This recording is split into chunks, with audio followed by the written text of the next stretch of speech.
Incremental routines. So you know that usually spaced repetition is not intended for kids, especially for 6 years old. So here's a video from Larry Sanger, the creator of Wikipedia project, by the way, how he uses spaced repetition with his son. And that was done 11 years ago. It's been a while. I have asked myself permission to reuse this footage. I got no replies in 2 years. So I will be using the fair use in YouTube. So let's see what he has to say. It's been 2 years, so I have forgotten exactly what he says and what he does. Let's see if today there's some insight. My son and I use Supermemo, which you can Google, to review the information that we've learned in our homeschool session. Okay, so his son is homeschooled. That's a really big factor, by the way. He doesn't go to the school. I know he still follows the curriculum, so he has to do exams and so on. I may assume so. And another factor is that since this was posted 11 years ago, I already know that his son moved from Supermemo. He didn't use it, and he used his own spaced repetition software. Not incremental reading, spaced repetition. I'm his main homeschool teacher, and Homeschool teacher, okay. I think Supermemo is you could do with your child to solidify information that you've read or picked up some other way. All of the questions here are based on things that we've read and studied. So here goes. So that's a big factor as well. They don't have pre-made decks, pre-made questions or so. They do their own question and answers, their own flashcards, and based on what they read or they picked up in real life. A major difference. He's not going to look at the camera. He's 6 years old, and he's going to show you how he's learned a whole bunch of stuff using Supermemo. He's very Oh wow, he's really excited to use Supermemo, or perhaps it was the recording. excited about Supermemo. Yeah. All right. All right, let's go ahead. I'm going to use Alt F11 for a completely random question. That's unexpected. That wasn't actually completely random, heavily skewed to recent added items. The random repetition. Wow, I virtually never used this feature. Second observation is that he's not using the full screen. And on top of that, he's not hiding the desktop. Unusual, I may say. Who were the Moriscos? They were, let's see. The only thing that I know about that question is that they revolted. They revolted, yeah, but you don't remember anything about them? Islamic Moors. They were The only thing that I know about, That's a formulation that, okay, so I know, it's a kid. So you cannot follow perhaps the knowledge formulation precisely at this age. But this is an example. Who is, who was, whatever. Like, what is this concept? What is history? What is a video? This answer can be anything. It's way too open.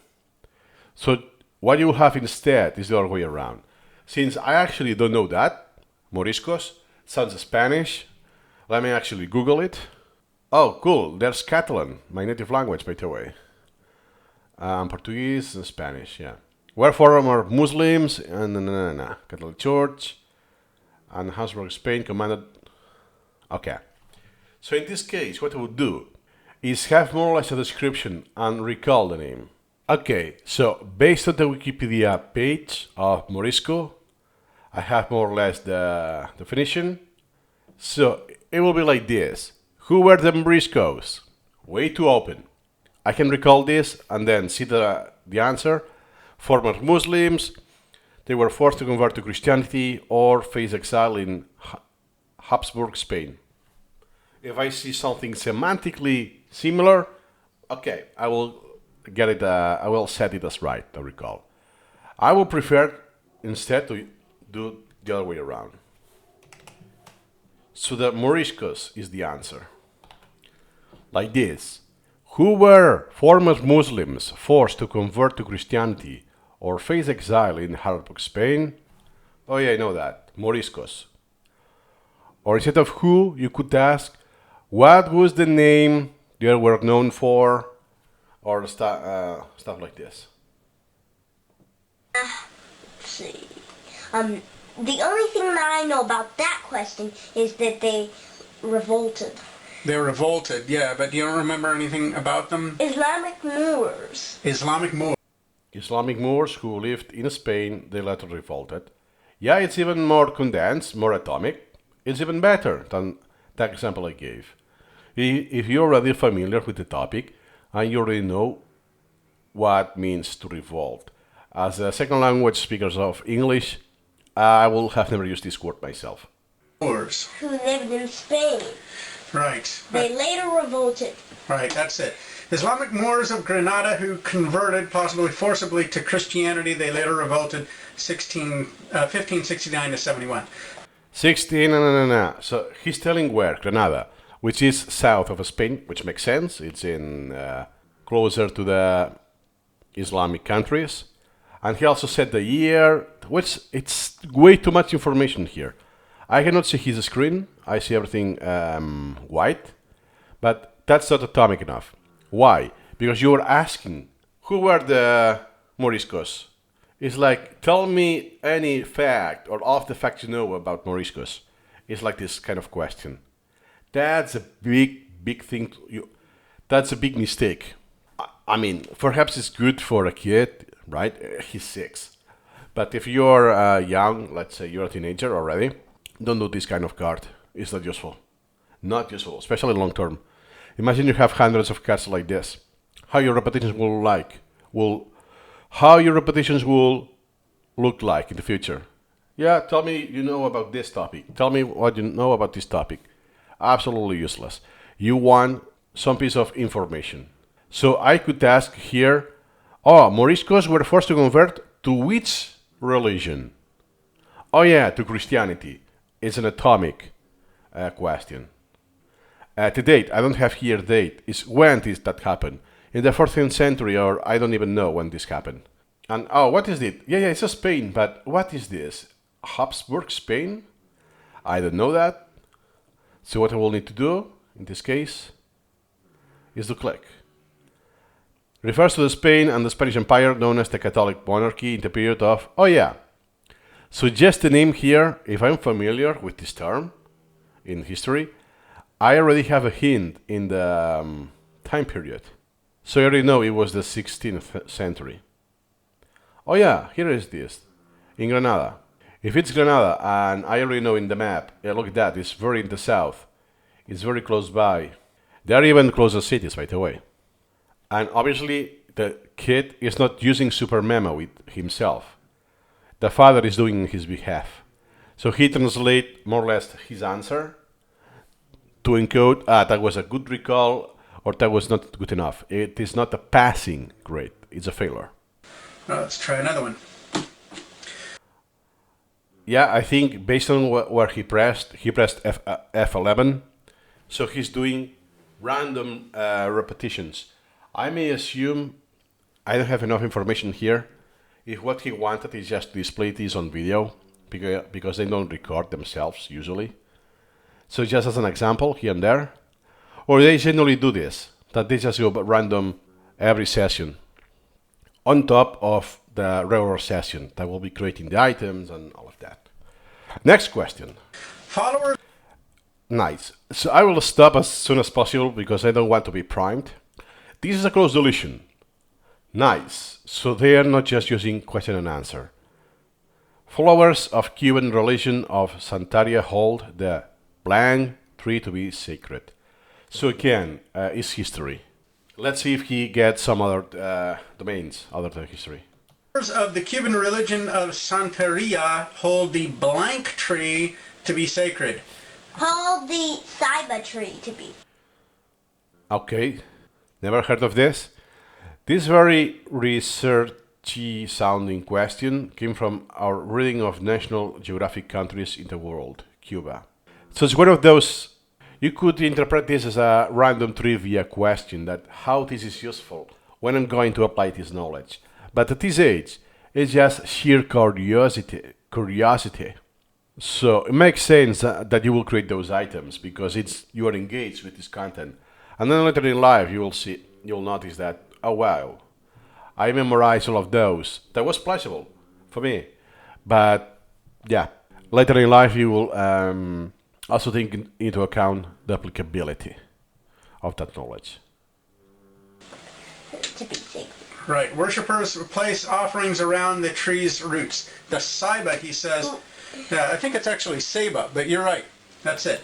Okay, good choice. So what happens is that he successfully recalled the fact, but he mispronounced the word. So again, this is atomic. So therefore, I don't know if they did, you will have a card, if you care, you'll have a card of how to pronounce that. So you will be already given the word, perhaps the context. Yeah, this thing about Cuban, how you pronounce this in English. Because it's not the same as a native word, because in Cuba they speak Spanish. So the American English has adopted the pronunciation. And there's the stress syllable is not the same, and so on. That's what I will do, by the way. Yep. Excellent. That's it. So I'm going to call that excellent. So you grade the I guess the confidence and the rapidity of the response. The confidence, that will be the quality of the recall. But keep in mind, he's doing the random repetition. In Supermemo, let's actually do it in this backup. So if I press F8, F11, I get a random repetition. What's happening here? What's the question, what's the answer? It's because this is actually a topic, it's reading.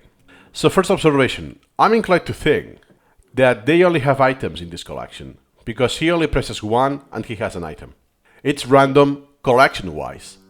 So I cannot customize if I only 1 items. What I will require to do, first is a subset of all the items in my collection, and then do the random review here. Here you go. Random review and random test.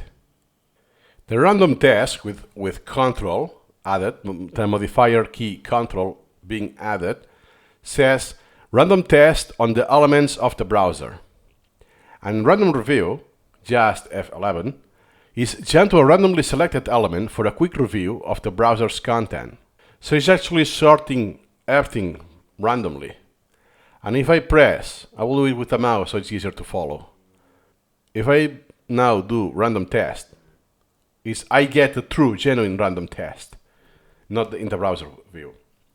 That means that I just did a random review, but in a subset of my collection. In this case, only items. He's not doing this. So I may be assuming that he only has items in his collection. In this case, imprinting any type of blank that occurs in a particular life stage. And this means it's from psychology. Oh yeah, rapid learning. But what happens? Look at this. This is scheduled in the future, 2026. I'm recording this in May 2024. So this is from 2 years in the future. If now I press good, let's do correct. What happened? Hey, still says 2026. And if I go to the repetition, history, there's no history of what I just did. Because when you do the random reviews, this is not logged. Keep that in mind. He's doing more repetitions than needed because he's doing the random. Again, I don't know if it's just for the sake of the video or in case he's generally doing this because he doesn't have enough items. Keep in mind this is not getting logged. This doesn't affect the algorithm, but it will affect the recall. And then I continue. So from now on, I will continue to have random tests within the subset I did, the browser contents. So now I only get this. I don't know if he did that because his screen was not possible to to see because it's all white. And then it decides how soon to show the next item. All right, so let's see here. We're going to go Alt F11 again. Define. Oh, nice. Alt F11. He's not doing the random test. Okay. Randomize review, test, and browser. With his shift control, there's the Alt here. First, this was recorded 11 years ago. So some key bindings may have changed. But what happens if I click Alt F11? Hey, I'm getting something. Let me actually double check this. I don't trust my memory. Okay. So the Alt modifier, that cannot be done on the browser window, by the way, has to be done on the element window. This one. Random test or resume random test. So in fact, what he's doing is this. So for whatever reason, in the browser is with control, and in the element window, it's with Alt instead. So he is actually doing a random, like this. Show answer. This is not getting rescheduled at all. So then I have a more educated guess that perhaps the father, the Larry Sanger, is not that familiar with Supermemo, and he is used to the regular repetitions when he says that is true. Let me... Laborious here. We're going to go Alt F11 again. And then it decides how soon to show the next. How soon to show the next one. It's like setting the next interval. So he's assuming this, but when doing the random review, random test, this is not true. Because it's not even logged. The repetition is not even considered for the algorithm. He doesn't know that. So I'm pretty sure that he's used to following the algorithm rather than just going random. It's more for the sake of the purposes of illustrate to the audience. Item. All right, so let's see here. We're going to go Alt F11 again. Define laborious. For example, a laborious task. Hard to do. Again, define laborious before I get primed. Which, by the way, is not. I'm not a native speaker of English, but I think laborious, it's quite advanced for a 6-year-old. You will say hard, even time-consuming, but laborious, it won't be my first choice.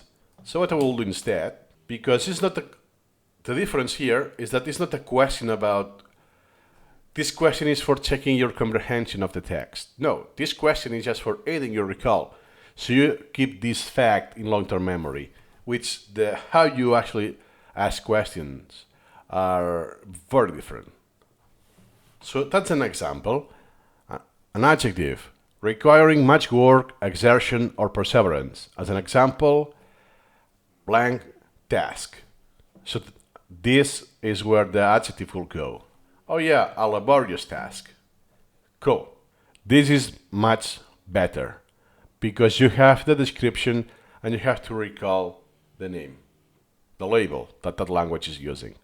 Instead of I already provide you the name and just passively recall the definition, because what's going to happen is that sometimes you'll recall different things, different parts, or with different words. It's not the best thing. Hard to do. All right, fine. Oh, lol, I said I was not primed. Because hard to do, I was assuming that it was hard to answer the question, not actually the content of the question. So again, hard to do. Okay, not necessarily, because could be laborious in the sense that requires a lot of work, a lot of workload, but the difficulty is average or even below average, but it's the amount of work it requires make it laborious. So it's an example that, now what do I do? Is this a good answer? Every time I ask this question, I will get different answers. Since the point here is for language learning to know the the actual word, I will ask it the other way around, like this. And this can be changed anytime. So next repetition, or like he did, or in a random repetition, I see that. I was confused because now I have a similar word like arduous, task, and perhaps I will modify the contents so I can separate the questions better, so I understand what I'm being asked each time. Needing effort to the point of exhaustion, especially physical effort. Now this, Okay, so he just read the actual answer. You have a mismatch. Obviously, you don't want to memorize verbatim descriptions, because here, I want to make the emphasis here. I will memorize this. So even if I answer this correctly, laborious. Now, if you ask me the definition, I will do like his son, that yeah, more or less different words, because I'm not memorizing word by word this, because this will be just semantic. I would say, yeah, a task that involves a lot of word and so on. Yeah, laborious, it's the same thing. So the other way around, as he's doing, will be useful if you want to memorize definitions, which is not useful. grade the vocabulary items very leniently, so I'm going to call this one good, even though you didn't really give me much detail. Exactly. So there's a trade-off. He didn't provide any detail, but the semantically it goes there in that direction. That is a bad flashcard. I may assume, I'm not sure, who's doing the flashcards. Let's assume it's Larry. Yeah, he's doing it for the in behalf of his son. But he could do a better job instead. Keep in mind also that's part of my opinion. So there's also some subjective criteria. But there's the 20 rules of formulation from Piotr Wozniak, the creator of Supermemo and a space repetition. And there's some guidelines that has been proven that they work.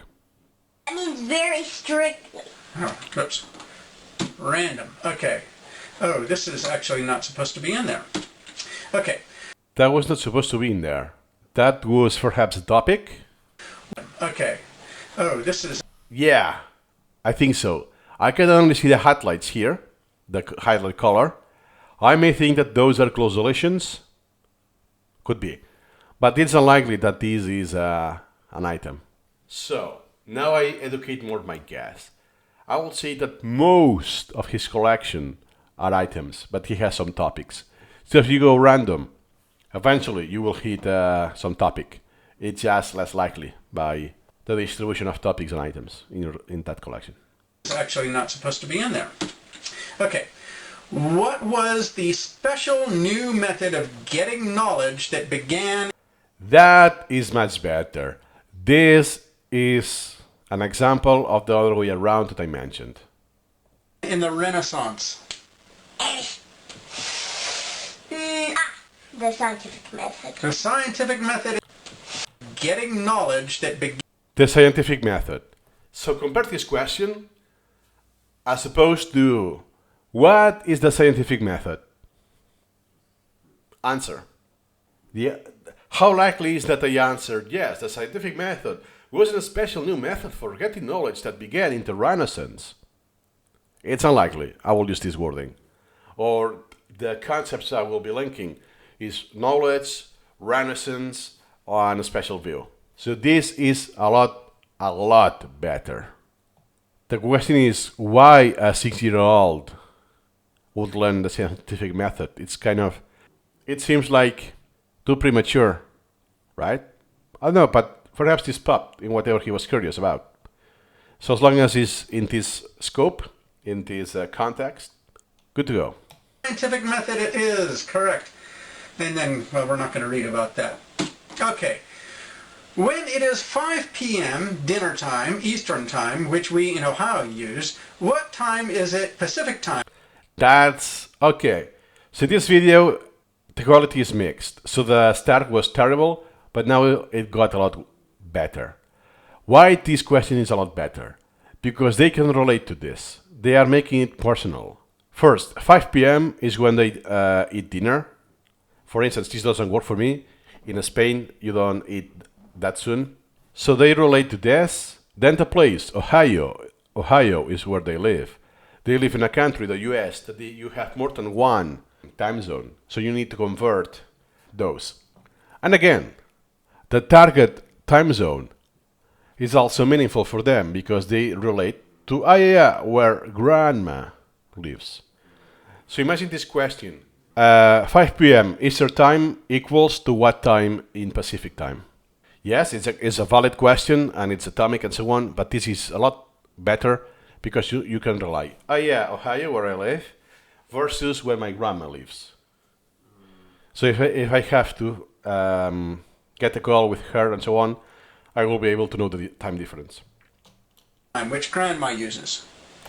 And Use. on top of that, it's not just that it's a good question and you can relate to this. It's applicable. Unlike other questions that facts about history, that could be good to know. But how likely are you going to apply the Moriscos knowledge? This is a lot more useful, and I'm pretty sure the son of Larry will apply this knowledge. What time is it Pacific time, which grandma uses? Pacific time. 2 p.m. Subtract 3 hours, because 5 minus 3 is 2, right? Right, you got it. Nice. Then another detail is the generalization. So this is a concrete example. It's a very good choice for him because of the specific time of dinner time, that is 5 p.m. But you could ask later on, let's say that it's been some years, you no longer need this specific case. So you can make the generalization. If I say, I know that it's 5 p.m. equals 2 p.m., 7 p.m. equals 4 p.m. is A. Then I can ask, what is the time difference between Eastern time and Pacific time? Oh, 3 hours ahead, or 3 hours behind. So I could ask both ways. So the difference between Eastern time and Pacific, 3 hours. From the Pacific to Eastern, 3 hours, but in the other direction. So I have to add them in the future, or I have to subtract them in the past, let's say. This goes with time, but it's an excellent question. Right? Right, you got it. Okay. 5 minus 3 is 2, right? Right, you got it. Now I just realized they are kind of wearing the same shirt, they are wearing the same glasses, and with a very high prescription. They really look alike. Okay. All right. How many states seceded from the Union to form the Confederate States of America? Okay, yet again, history, perhaps more useful for them because it's from the US, and it's a specific question, is asking already how many. So I already know that the answer is a number. How many what? States. States who what? Succeeded from the Union to form the Confederate States of America. To the point, atomic, excellent. Jefferson Davis. Yeah, he was the president, but how many states seceded from the Union?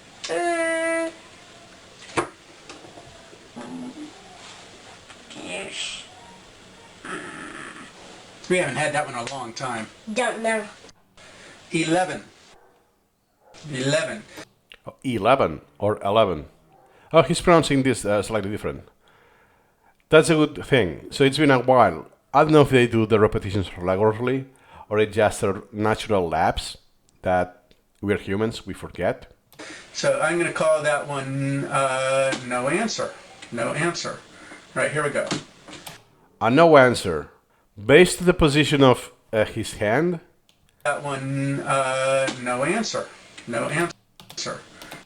Okay, so we are lucky that he's like those kind of people who uses the keyboard with just 2 fingers, one each hand. Based on the position, I'm pretty sure that's 0, because cannot be 7, 8, 9 in a QWERTY layout at least. Don't use this. This is the no answer or the null. You may have seen that in Supermemo, at least now, you don't have such a choice. The lower is 1. So if you really want to use 0, you have to use the key binding. So do you see here? It says 0, and it defaults to today. That's the recording date, May 20th, 2024. Don't do this. This have to be used extremely scarcely, if ever. Use one instead. That, oh wow, I don't even remember I had this in my collection. Have we ever did this question? Number one. As, oh yeah, I forgot, but not to see the question. Oh yeah, now I remember we did this somewhere in the past. Number two. Right, here we go. If it's not shown in the interface, it's just to discourage people to actually use it. Fill in the blanks. 12, 15, 18. Okay. I could not see the text here. It was before Larry could even speak aloud the question. So he just based the numbers. I may assume he had like 6, 9, blank, blank, blank, 21. So it's just adding 3. And he could answer almost immediately. All right, he does this sometimes. He just outs with the answer before I can even say the question. Fill in the blank. Oh yeah, cool. That's why I like not to be primed. So he had from the beginning. It's a table of 3. And yeah, what comments? This is ordered and this could be rote already. Blanks 3, 6, 9, 12, 15, 18, 21, 24, 27. All That's right. what I was supposed to answer. Okay. Okay, in 1497, blank sailed in the Matthew with... Nice. So now we have a new question. Let's see if it's better than the previous ones that were good already, or the first questions that were so-so. The difference is that now it's a cloze deletion once again. In that year, something, blank, sailed in the Matthew with 20 men and discovered Newfoundland. In the Matthew. So what happens here that I don't know that. For me, Matthew is a personal name, and it's italicized. But in the Matthew tells me that because of English grammar, this is not a person. Has to be something. With 20 men, then is my best educated guess, because I don't have the previous knowledge myself, would be a ship or a boat, because it's being sailed. So I don't know. And it's 5 years after the discovery of America, by the way. Discovery of America from the Europeans. 20 men and discovered Newfoundland. Jacques Carrtier. Jacques Carrtier with Jacques 20 Carrtier. men and discovered Newfoundland. Jacques Carrtier. 7 blank. Okay, so Jacques Carrtier.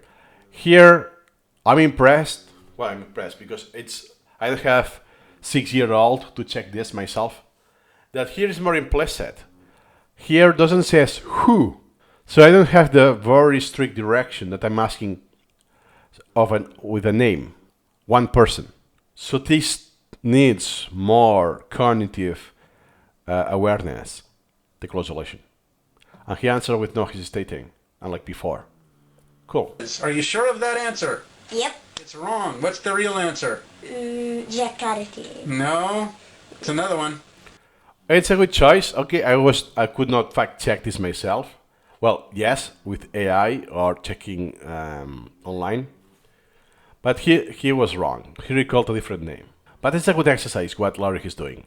Is, hey, I'm letting you know you're wrong. It's not this answer. But you have an opportunity to recall something else. Is, oh yeah, okay, that was wrong. Oh yeah, it was this other guy.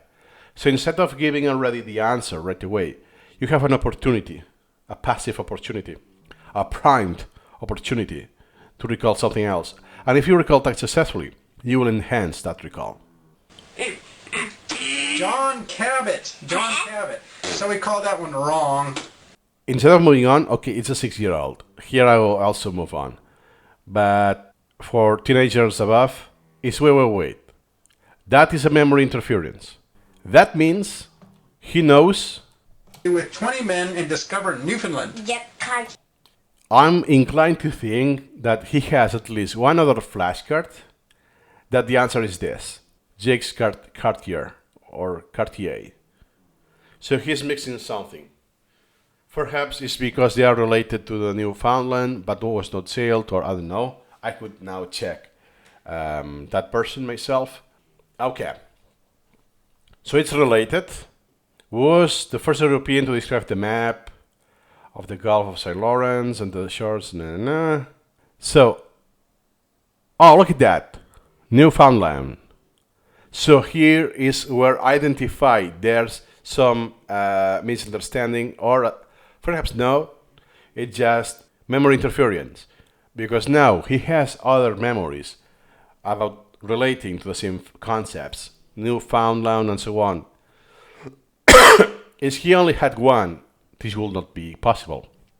If you have more, makes sense that eventually this could happen, because we're not machines.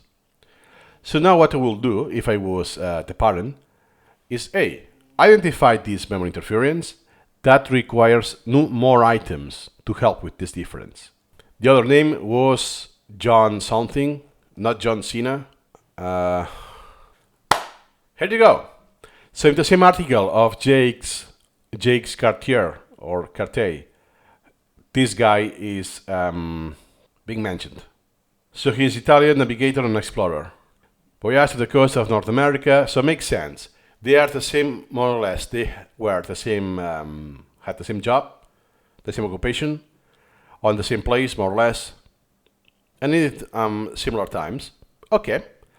I'm making these assumptions with the information I have here. I could be generalizing too much. But okay, then I can make a difference, because this guy, Jean Cabot, was Italian. And Jacques Carrtier, I think he was French Breton, explorer from France. Cool. So I could make the another question to ask the nationality. Hey, Jacques Carrtier was, which nationality he was? Oh yeah, he was French. And the other guy, the John Cabot, oh yeah, he was Italian. So I'm making sure that, oh yeah, I have those two people in my mind, but I want to distinguish those. And then is who did this, the question, with 10 people. 27 blank sailed in the Matthew with... The Matthew. Okay, let's check this. Oh, it's not the same spelling as Matthew, the name. Bristow, called to Matthew. With she from the port of Bristow. Okay. What happened? This guy was... Let's see if he appears. It doesn't appear. So, I mean, this is a heuristic approach, because I'm just basing that, oh, if it's not named in Wikipedia, in his page, it's because it's not related. Not necessarily, but it's a shortcut I can take, and I can dig further if I wanted. So then I know. So it was him. Then is to identify why he thought it was this one, and then, oh yeah, because of this, that. So then you fine tune and you add more questions, so you avoid this interference in the future. 20 minutes. Are you sure of that? No. So we call that one wrong. All right. What president number was Theodore Roosevelt? All right. What president number was Theodore? President number? Okay. I think it's like the position. Like he was, I don't know. Like today it's the 47th president of the US, something like that. The order of sequence. Theodore Roosevelt. 26. 26. Is that useful to know? I don't know. Depends on what he has plenty of material, and you need to recall the number so you can place. Oh yeah, this person precedes this other one, so you can put this in a timeline mentally. Makes sense. But if it was the only card, the only flashcard, it will be random. It will be isolated. Not that useful. You are correct. One of the important ideas of the Renaissance was to encourage. Okay, I just noticed that in the second screen, he has Facebook. Facebook existed back then already, 11 years ago. Oh my god, I feel old. So that's a close deletion, but what happened that during Larry was speaking out loud, which by the way, now I think you could use this with text-to-speech and AI. So strictly speaking, you don't need an adult speaking that to you. He lost interest, not that he lost interest, he got interested in something else. I don't know what parked his attention in the other screen. He's a 6-year-old. Don't expect that, him to be sitting in front of a screen for now. They have more than 5 minutes straight, and you wouldn't have to pursue this. So if your 6-year-old child sits in front of the screen without moving and fidgeting for long periods of times, that is not a good sign. Encourage people to in the sense of curiosity and so on. Find things out for themselves. Right, find things out for themselves. The world's right, find things. And I think that's an assumption that Larry noticed, and what he's done now. People, right, find. Him just moved the Facebook window. It's just an observation. I could be wrong, but hey, I realized that Facebook was distracting him. Gone, because I want to reduce the distractions. And this, I don't know what is that. It's too low res. I don't know what could that be, but something unrelated. That's for sure. Things out for themselves. The world's smallest bird, the blank, lives in Cuba. It is just Bird. blank lives. That's also a good example. If you use the Advanced English collection from Piotr Woźniak, he also has some like obscure animals, and that's a good way to do it. It's what makes this animal unique, or unique for you, with the knowledge you already have. Oh, because perhaps it's special to Cuba. Not that it doesn't only lives there, but most of the species live there, and the size is about to fit. Oh, that's American. What is this? Inch? Yeah, I think that will be 2 inches long. It's just enough to recall the name. So you just provide the information required. So now I know the name.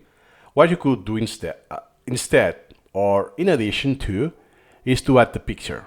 So when you see the picture, this kind of bird, because I only know to recall the name. Now I don't want to remember where it is located mostly, or the size of an adult of this species. Perhaps I don't want to remember that, which I could, but I just want to provide the cue, so it's active recall. I don't provide the name. Imagine the questions like the beginning of the video. Yeah, what is the bee hummingbird? It's a bird. And in the English collection, I mentioned this because Piotr Woźniak has mastered the formulation of knowledge. And in some flashcards, he has a kind of bird, a kind of animal, or a kind of dish, or food, whatever, because of the intention. He doesn't care about the specifics. It's like, if I hear this any other time, or in the what I'm reading about history, mention this. Now I know it's a kind of a bird. It's not a place, or a boat, a town, or whatever. So for me, knowing that it's a kind of bird, it's enough. I don't want the specifics. So the active recall is if I really care about the name. If I don't care, I just want recognition. So I won't be able to use this in my active vocabulary. I don't want that. I don't need that. So if it's passive, when I say it, I will recall, a kind of bird. Perhaps now I don't even recall it was from Cuba, or the size was 2 inches long. But for me that was the hook enough. That is, it's a bird. Moving on. I don't care. That is useful. So depends on the card. So the card depends on your intention. Perhaps you just want a kind of bird, and then later on you discover that in history it's meaningful. Like they use this for symbology and so on. Now you know what? Now it sparks my interest. The applicability of this knowledge will be higher. You know what? Now I do care. I will do the active recall question like this. Or it would be just, in this case, is also the smallest bird.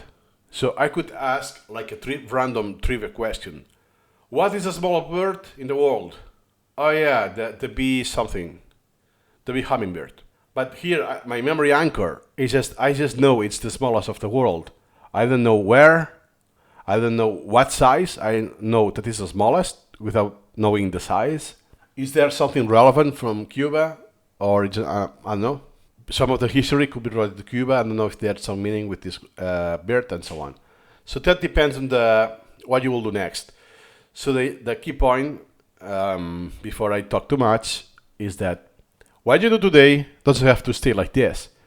You can change it to an active card, reward a little, and so on, because your requirement, your need, will have changed across time. Bee hummingbird. The bee hummingbird. It is just 2 inches long. Yes, the bee hummingbird. I'm going to call that good. Next repetition. Oh, whoops, I don't want to do that one. I go Alt F11. All right. Next repetition. Oh, whoops, I don't want to do that one. I go Alt.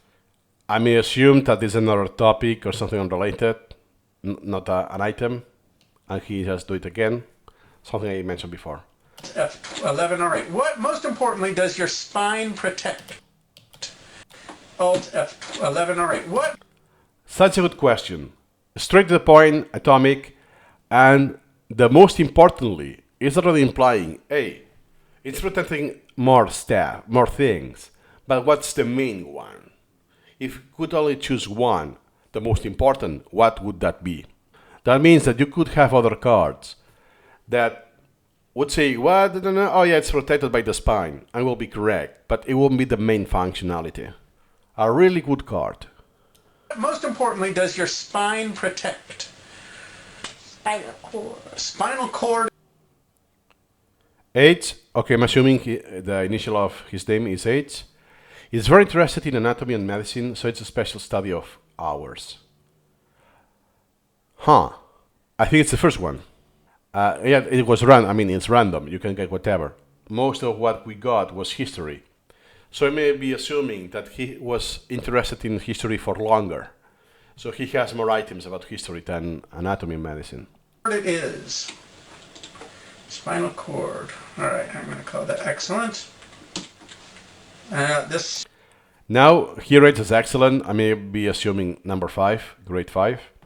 And that's because what he said versus what he had written match. Because it's very atomic. It's just a spinal cord. Unlike some other question that he had, okay, I will do it like good, even though it was much shorter. Because what was the word? Moscados, I think. Stuff like this. Should not be in there. Okay. So, again, should not be in there. Because now he is just doing test, review. It's anything in your collection. He's not even aware that he's not just getting items, because doing repetitions is for both. It just happened then on the interface or in the manual. For topics, it's called review. The repetition is called review, but it's a repetition because you schedule this. I'm even inclined to think that he's not that familiar with this difference. Who led some conquistadors in this year and captured the Inca Emperor? Who again, history.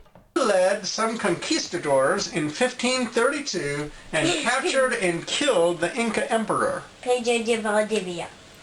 No, not Pedro de Valdivia. Again, memory interference. He's mixing some other memories, so you will do the same thing. Identify why he's mixing this and create or adapt the existing flashcards about that. Valdivia. Pedro de Santiago. Pedro de Santiago. No. Okay, Pedro Santiago.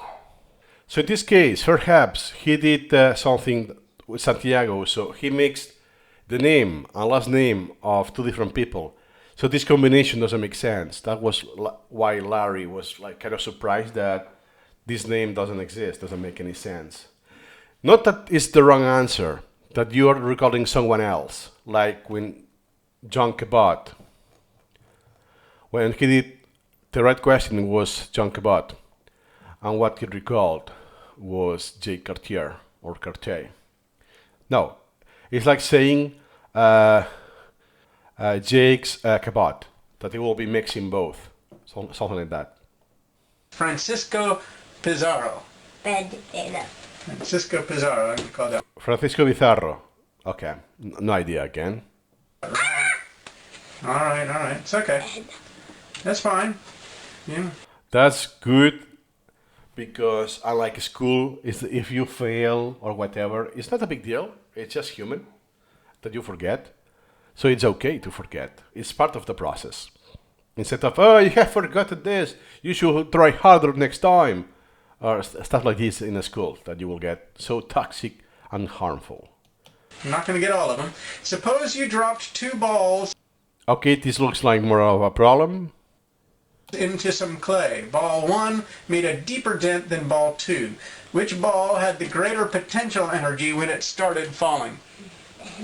Which ball... Oh, such a good question. Yes, it's longer because it requires to present the problem and then the thought process, the question. And you don't need to do any single mathematical calculation here. It's just about the conceptual things you need to know and apply it. That's different. Instead of asking a straight question, just a fact, question and answer, is no, here I have to recall what I'm required and do a thought process here. Relate concepts. Well, how making a dent works? What is the cause? It's because of the weight, but here I'm dropping. So this also plays the gravity, but the gravity is not even mentioned. But wait, it's not about this. It's whoever has the greater dent, for whatever reason, you need to know that reason, is which one has the most potential to create energy. So you need to know many things here, relate those, have a reason, and then you answer. So you don't memorize the answer blatantly, like in rote. You are applying knowledge. This is wonderful. This means, I'm assuming, that he has more concepts, more flashcards that build upon the required knowledge for this question. And is already applying some crystallized, what is called crystallized knowledge to answer this. It's knowledge that has been already processed and is part of his memory, his knowledge that can apply to get more knowledge and iterate on that for life. All had the greater potential energy when it started falling. Just concepts, not any calculations. Yes, and it's even more useful to use the concepts rather than the calculations. Why you will want flashcards that ask for the exact same repetition, for the exact same calculation every time? You're spacing out rote calculations to solve the problems the same manner without even thinking. And then you will automate this without even thinking. It will be actually harmful to that in long term. Ball 1. Ball 1. We just had that this morning for review, right? Yeah, well, these Such a big cue. We had it this morning for review. This tells a lot. I'm super glad that I did a lot of forgetting of this video 2 years ago. Well, 2 years ago is when I requested that. I don't even know how long it's been since I watched it.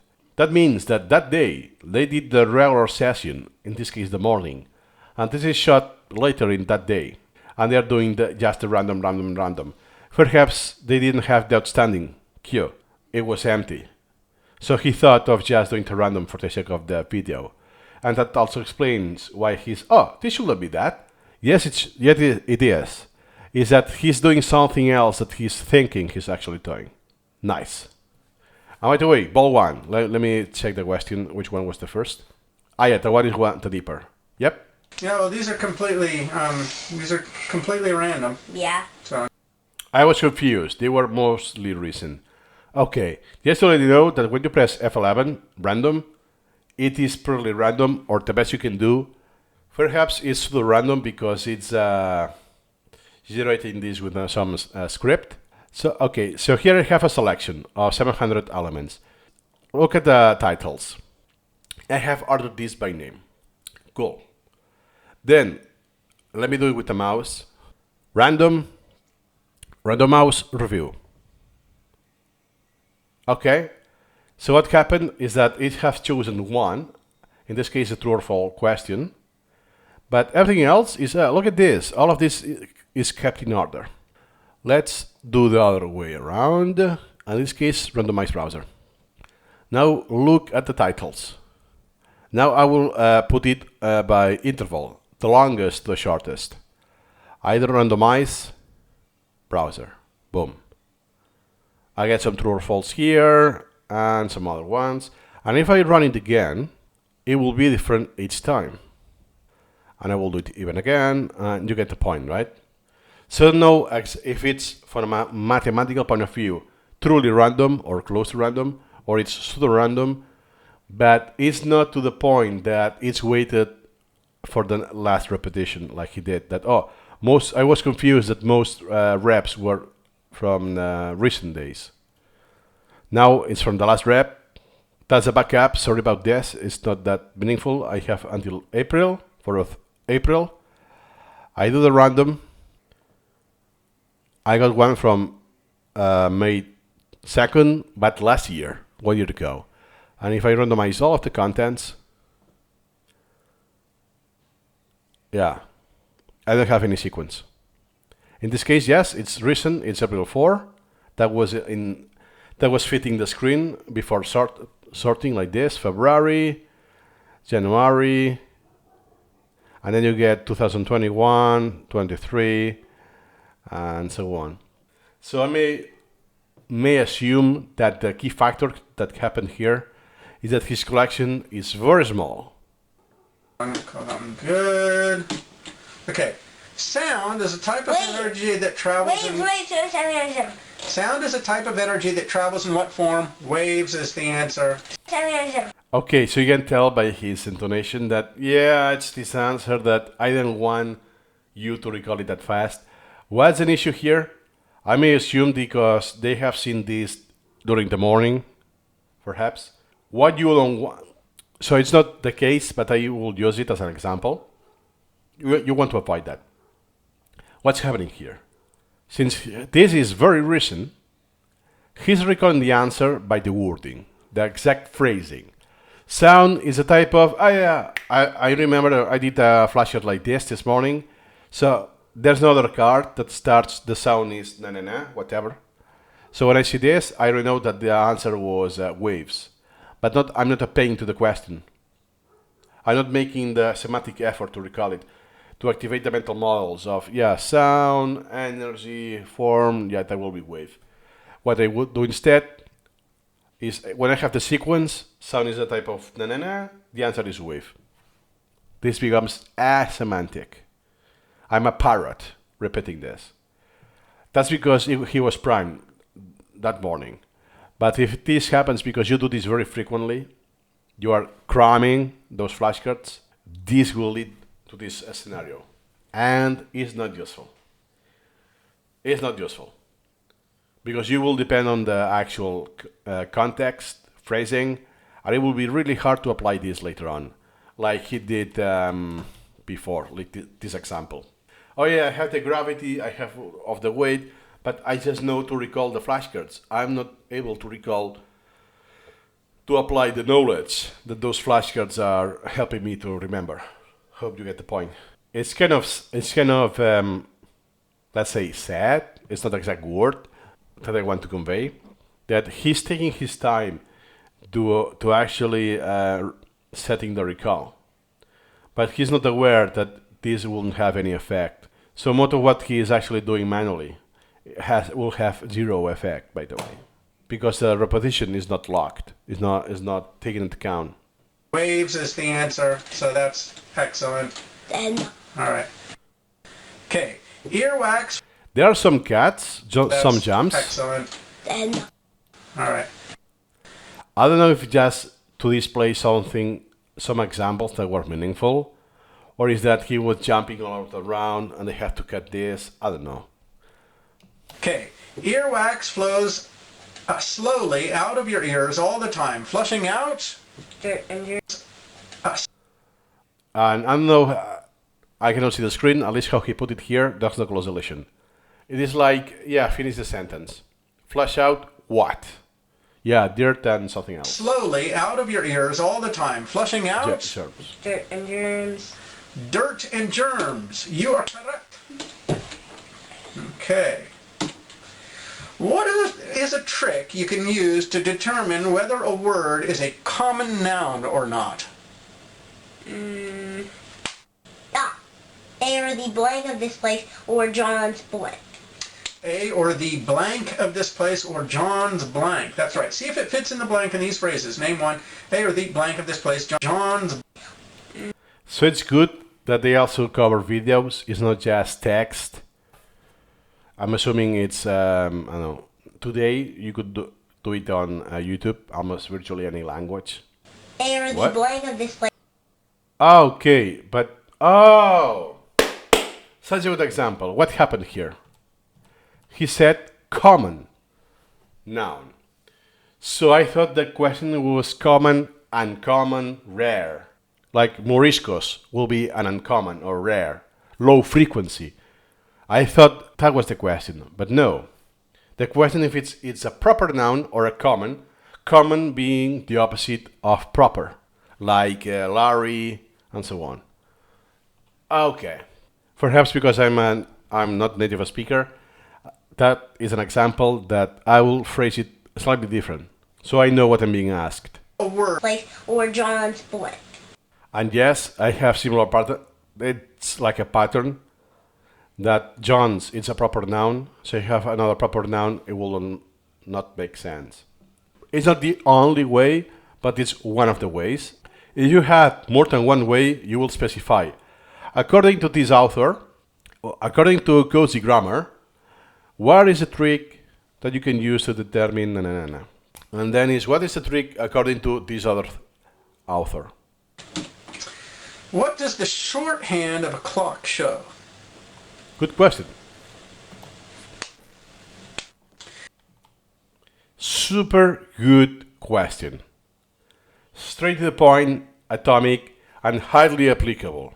Perhaps in today's standard, perhaps today, 2024, I don't know what the new generation is growing, but I'm very inclined to think that they use digital clocks instead, the old-fashioned arrows. And again, it's all blank. And here will be one example that the image will be really meaningful to have. So you have this. Oh yeah, what is this short arrow indicate? Or the longer? Oh yeah, one is the hour, the other is the minute. It will help a ton. Show.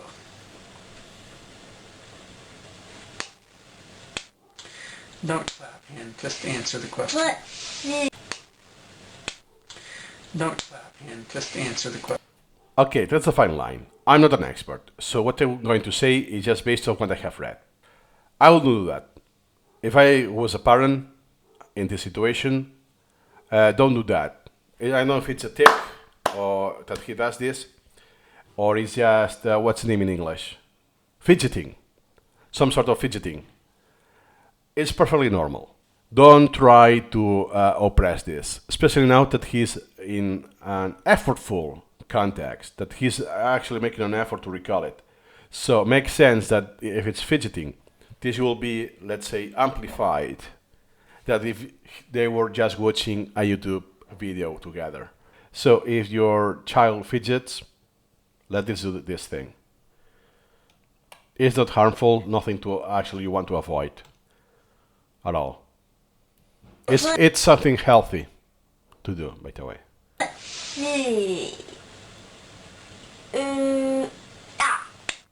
Hours. Hours. And I notice a pattern that he does like the final thing that, hey, I did recall it. So he does this, like it's a success, and moves on. And I have one analogy, or what reminds me, that is, this precisely. Detective Conan, that when he does the click, the aha moment that I solved the murder case, they represent it with this flash thing, is when he's clapping, this clap. Oh yeah, got it. I recall the answer. And then he does it out loud. It's totally fine. Yes. Hours. I could even stretch it if I could see more footage, or I was there with him, and I see different days and all of this evolution, that I could even interpret this clapping as a better heuristic to grade. If he does this clap, He was pretty sure he recalled that. And if it was the actual right answer, 4 or 5, pretty good. And if he was wrong, but he was very confident, that means it was genuine memory lapse or interference. Well, memory lapse because of interference. All right. That one. I guess I'll call that good. Okay. Blank are the smallest living things on Earth. Okay. Okay, so that could be an example before we got the question, what was the smallest bird? That was 2 inches. But here is the smallest living things. Living things. It's not saying animal. So this could be a bacteria. Blank are the smallest living things on Earth. Microbes. Nice, he got that. It's not animals. So this he could have been primed of a previous question that was an animal. And it's the smallest. No, it was the smallest bird that happens to be an animal. But it's living thing. This is more, it's a good, I'm impressed for a 6-year-old. This fine difference. Oh, microbes. You already answered it. Right. No, viruses. Viruses. Okay, bacteria and viruses. This even applies, that's actually good, a good thing. Because some illnesses here, you have the one that is caused by bacteria and the one that is called by virus. So you have X condition or you have the viral X condition that you can get. For instance, I got one in the eye, conjunctivitis, I guess it's called in English, or viral conjunctivitis, because you can get both by bacteria or viruses. So this will be more useful in the future. The video is done. I have recorded way longer than expected for 10-minute video, 9-minute video, but it was so juicy, and you don't get this a kid doing spaced repetition every day, especially at his age, and that is not just starting. He has done this in the past, and it's just one other session. What is weird is that I don't know why he keeps that on a small window. On top of that, keep in mind that was 11 years ago. So the screen resolution, it is already lower. It's kind of low. And you make Supermemo, which has a fraction of the window, with no apparent reason, because he hasn't used the rest of the space. And now the video is over, but I want to go through the through the comments. Yeah, the most important thing is to keep the kid interested. Yep, the learn drive, the curiosity, the pleasure. Thumbs up. Thumbs up. Fascinating. This is interesting to watch. Great tool to introduce your child to. Amazing and powerful. Yeah. Your kid doing great, Larry and H. I will look into Supermemo for Ethan. I may assume is his child. That's my comment. I got 2 likes, by the way. Okay. And okay, even went extra mile that they wanted to have a talk with his son. That I'm assuming he will be 20-something today, or something like that. Let's see if I get a comment from him, from Larry. Hey, look I've done. If you're watching this video, hello, one of my top commenters. Your kid must be 12 now. That was 6 years ago, so he will be 18, just 18, okay? Around that, so about that age. He isn't remembering all of the stuff at the 90% rate. Yes, this is very common for his age. That's why spaced repetition doesn't work for kids. Because they have a lot more forgetting. Which is normal, because they are making a lot more connections, a lot quicker. So actually forgetting is required. He's doing 100 to 150 questions to review per day. This is quite a lot. That was answered 8 years ago, so 3 years after the video was released. Oh, sorry about the easy math. He was 6, was 11 years. That is 17 or 18, depending on the month of the year he was born. So 6 plus 8, he was 14. And doing this is quite a lot, volume. He doesn't review every day, yeah, so it's consistent, but not consistent in the sense that it's every single day. He may skip 1 day a week, here and there, or a weekend, stuff like this. Yeah, he's not a walking encyclopedia, but he's very knowledgeable for his age. 9 years. He was 9 back then. Cool. 8 years later, so it's going. 4 years ago. Pretty well. A couple of years ago, he wrote his own software. That's the comment I remembered reading, which he used instead of Supermemo. So I know more people who did this. So I know more people who use Supermemo and moved on, and they created their own version. So extremely customized to their own needs. So he continues to make his own questions despite my repeated expressions of skepticism. That is really worth his time. I wonder, that's what I will ask, I will want to have a conversation with him, that do you think that is because you were quote-unquote forced to do sessions? Because yeah, we have seen this video, but the question is how long he wanted to follow, and there's major cuts. So there's a lot of context that I don't know. So was Larry pushing, yeah, let's do some more until we do 100 today? Or the kid, H, let's call it H, Henry, I don't know. His kid is, you know what? I have enough. I want to move on. I don't care if it's outstanding. Schedule for today. I'm bored and I want to move on. This will have changed. So it's not that he has toxic memories, but could be the case that, yeah, that was not that pleasant all the time. Now Larry says, you see, well, I have gotten skeptical. He has been thoroughly convinced of his own experience, apparently. And yep, that is what is required. A lot of people don't see the power, the usability of space repetition until they have tried. But not that I tried here and there one time off and that's it. You need consistency after a while. So you know, oh wow, now I have memorized a lot easier.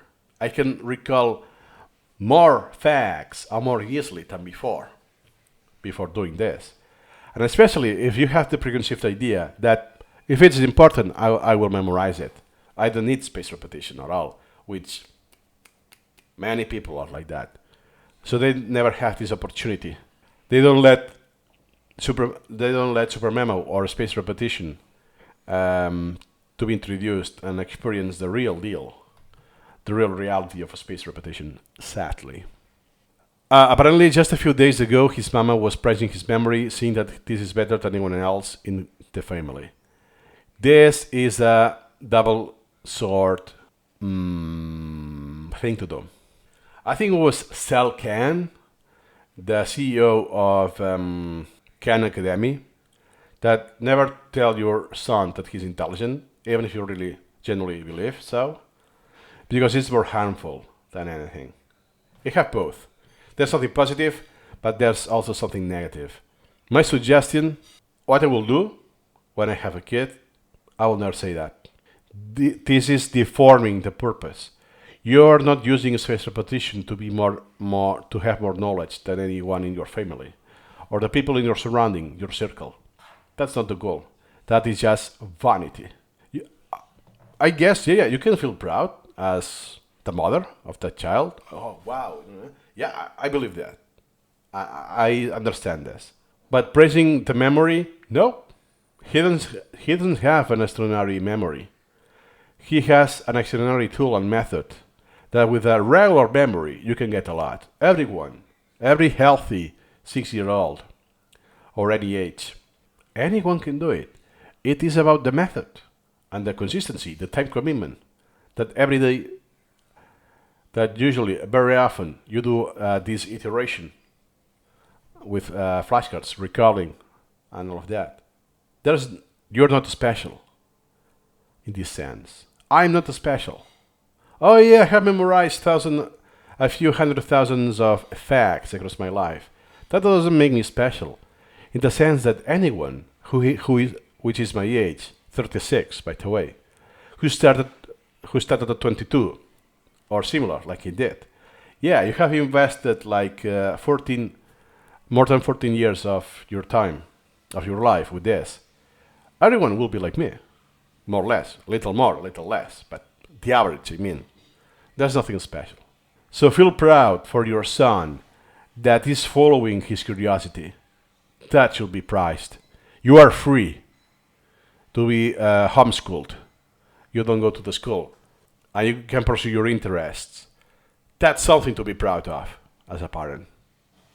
That happens to be that he has a lot of knowledge about the Moriscos and history. That's a side effect, and perhaps it's even temporary. It will be nice if I can speak to him today, and perhaps if I ask these questions, these version questions from the video, let's see what he recalls about the not so applicable knowledge in history, if he has moved on, because he does his own software, but I'm assuming he doesn't do the reps with his father anymore. He does whatever he wants. So this could change a lot. And last question, from 8 years ago. How many items you have in your collection? I assumed before it was a tiny collection, at least tiny, following my standards. Are they just random items, or you're teaching mastery of some particular subject? I uploaded about 3 or 4 years ago. Yeah, back then. My son was taking over the management of that collection. Oh, nice. I really like that. Which has 8,000 or 10,000 items now. Okay. So 4 years later, he doesn't even know the count. Let's assume the big one, that is 10,000. In 4 years. So you have to take off, let's do it simple. That's a backup, so it won't be a genuine number. If we take the memorized per day, how many new items is memorizing per day? Let's simplify, it's 5. Yeah, 5 times the number of days in a year. If you don't use Supermemo every single day, this average will be lower, but because it's being used by natural time, not the usage days you use it, but the days they are in a year. Okay, 5. That will be my case, my collection. The days in a year. Okay, and then 4 times. So I will do 7,300 more or less. It's more than that because remember it's a backup. So if he has 8,000 or 10,000, that means he had a few thousand before that.